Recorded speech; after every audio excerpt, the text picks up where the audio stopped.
Welcome to attempt number 2. You see, I'm not in denial. I actually published part 1 as well, which did not succeed. The question is, we have the limit of x towards infinity of 3x squared minus 1 divided by 3x. Subtract 2x squared plus x all divided by 2x. Now to attempt it. You see, earlier I tried to do it with me writing it each step. That's more professional, but my handwriting, it's just much better if I do it ahead of time. So that's the question. First thing I do is I find a common denominator, because it's as the entire question goes towards infinity or x goes towards infinity for the entire question. That common denominator is 6x. So the denominator was multiplied by 2. So the 3x squared minus 1 is multiplied by 2. This denominator was multiplied by 3. These two terms in the numerator were multiplied by 3.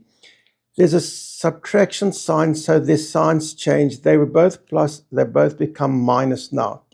So given this line, 6 squared minus 2 minus 6 squared minus 3x, all divided by 6x. The 6x squareds cancel each other out. We've got minus 3x minus 2 on the top. And to make it a bit simpler, I can take out that minus as a common multiple. So that becomes 3x plus 2. I divided out that minus. And now, because that's a question of limit x towards infinity, see how I wrote that each line? I divide every top and bottom by x. That means the entire fraction doesn't change its value if numerator and denominator are being divided by the same amounts. So if we divide by x, we've got 3 plus 2 over x, all divided by 6.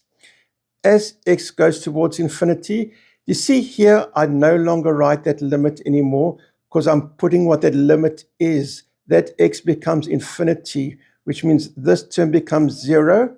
So we've left with that 3 over 6, and that minus is still outside. And the answer is minus 1 over 2, or minus a half. Thank you, and talk to you all soon.